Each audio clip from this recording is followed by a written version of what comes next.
Assalamualaikum warahmatullahi wabarakatuh. Kami di sini ingin mempresentasikan hasil tugas kami pada matkul pengantar manajemen yang berjudul penilaian kinerja. Sebelumnya, saya akan memperkenalkan diri. Nama saya Dewi Rahmawati Suherman. Nama saya Disa Padeksa Bagaskara. Nama saya Ali Jonathan Togoro. Nama saya Anita Indra. Tujuan penilaian kinerja. Tujuan dari penilaian prestasi kerja karyawan adalah untuk mengetahui prestasi kerja karyawan di waktu yang lalu dan sebagai prediksi prestasi kerja di waktu yang akan datang. Penilaian dimaksudkan untuk mengetahui sejauh mana efektivitas perusahaan dalam mengangkat, menempatkan, dan memotivasi karyawan sesuai dengan visi, misi, values, dan strategi organisasi. Baik, saya ingin menjelaskan tentang manfaat kegiatan penilaian kinerja. Ada banyak manfaat yang dapat diraih dari penilaian kinerja, diantaranya 1. Perbaikan kinerja perusahaan, yaitu bisa mencegah terdapat miskomunikasi berkaitan dengan kualitas kerja. 2. Penyesuaian kompensasi, yaitu menghargai setiap kontribusi. 3. Keputusan penempatan, yaitu memberikan informasi tentang hasil yang diinginkan dari sebuah pekerjaan. 4. Kebutuhan pelatihan, perencanaan, dan pengembangan karir, yaitu hasil penilaian kinerja dapat digunakan untuk melakukan seleksi. 5. Tantangan eksternal, yaitu menunjukkan hasil relevan saja. 6. Umpan balik pada sumber daya manusia, yaitu membuat komunikasi dua arah antara pihak manajer dengan karyawan. Saya ingin menjelaskan tentang alasan menilai kinerja. Jadi, alasan menilai kinerja ada beberapa alasan untuk menilai kinerja. Pertama, memberikan informasi tentang dapat dilakukannya promosi dan penetapan gaji. Kedua, penilaian memberikan satu peluang bagi seorang dan bawahannya untuk meningkatkan penilaian kinerja. Alasan kinerja, organisasi yang berada pada lingkungan yang cepat berubah mungkin justru lebih baik menggunakan kriteria yang kurang sistematis. Metode penilaian kinerja. Yang pertama, traditional assessment. Manajer atau atasan menilai langsung kinerja karyawan berdasarkan pengamatan. Manajer dan karyawan bertemu tatap muka dan berdiskusi tentang hasil pekerjaan, tugas dan tanggung jawab yang dijalankan, serta target pekerjaan yang dicapai. Yang kedua, manajemen by objektif. Strategi yang satu ini berorientasi pada hasil bukan proses. Jadi segala aktivitas perusahaan harus sesuai dengan target yang telah ditetapkan. Yang ketiga, 360 degree feedback. Metode penilaian menggunakan umpan balik dari lingkaran pengaruh di sekeliling karyawan yang meliputi manajer, rekan kerja, konsumen, dan laporan langsung. Yang keempat, assessment center method.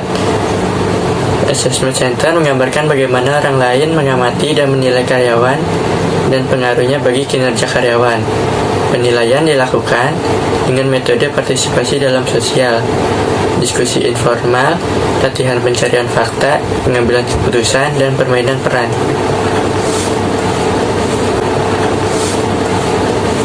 Yang kelima, behaviorally anchor rating scale.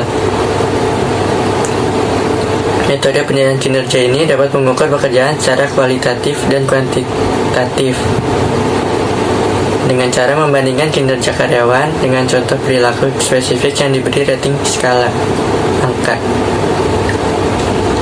Yang keenam, psychological appraisal, yaitu penilaian psikologis yang digunakan untuk mengidentifikasi potensi tersembunyi dalam diri karyawan. Yang terakhir, human resource accounting method. Metode ini menilai kinerja karyawan melalui manfaat moneter yang dihasilkannya untuk organisasi. Penilaian dilakukan dengan cara membandingkan biaya yang mempertahankan karyawan dan kontribusi karyawan yang diperoleh oleh perusahaan. Permasalahan penilaian kinerja. Yang pertama adalah bias penilai. Bias penilai tersebut biasanya tidak ada kaitannya dengan pekerjaan, tetapi biasanya terkait pada karakteristik pribadi seperti usia, jenis kelamin, suku, agama, senioritas, kedekatan dengan pimpinan, dan lainnya. Yang kedua, halo effect, yaitu opini atau penilaian subjektivitas terhadap yang dinilai. Yang ketiga, central tendency atau nilai tengah, penilaian yang dilakukan hanya melihat rata-rata tingkat produktivitas pekerja. Yang keempat, leniency, penilaian yang diberikan terlalu lunak dengan memberikan nilai yang tinggi kepada yang dinilai. Yang kelima, strictness, yaitu memberikan penilaian yang rendah kepada kinerja seseorang meskipun sebenarnya kinerjanya di atas rata-rata. Yang terakhir, recency. Recency adalah penilaian yang dilakukan pada saat-saat tertentu atau sesaat saja.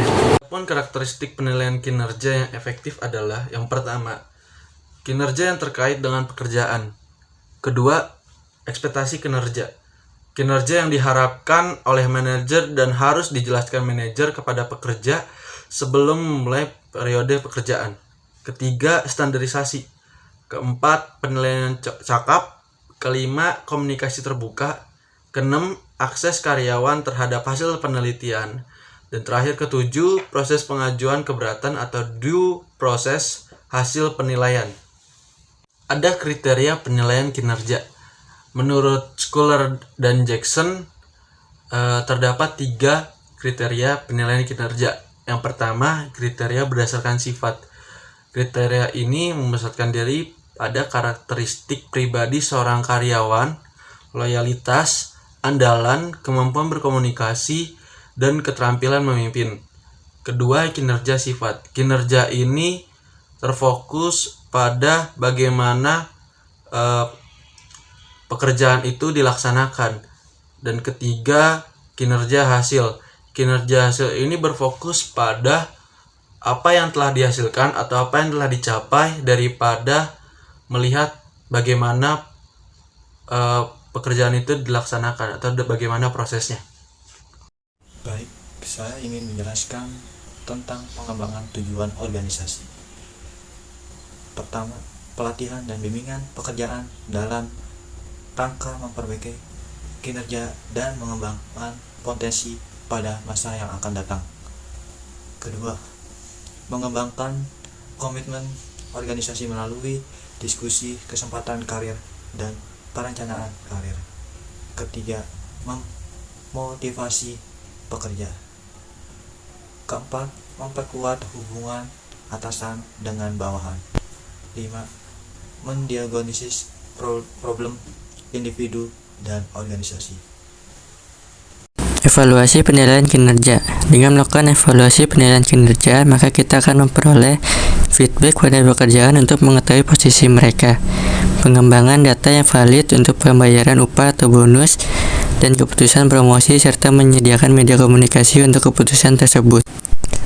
Dan yang terakhir, dengan melakukan evaluasi penilaian kinerja akan membantu manajemen membuat keputusan pemberhentian sementara atau PHK dengan memberikan peringatan kepada pekerja tentang kinerja kerja yang tidak memuaskan. Kesimpulannya adalah salah satu tujuan organisasi adalah meningkatkan kualitas organisasi, yang berarti peningkatan kinerja secara keseluruhan bagi organisasi. Organisasi harus menemukan cara terbaik bagaimana mengembangkan dan memotivasi karyawan, mengkomunikasi sistem penilaian yang berlaku di organisasi, menetapkan standar prosedur penilaian, dan memanfaatkan hasil penilaian dengan adil bagi kepentingan kepersonaliaan. Sarannya, menyadari bahwa penulisan laporan ini masih jauh dari kata sempurna. Kedepannya, penulis akan lebih fokus detail dalam menyelesaikan laporan di atas dengan sumber yang dapat dipertanggungjawabkan.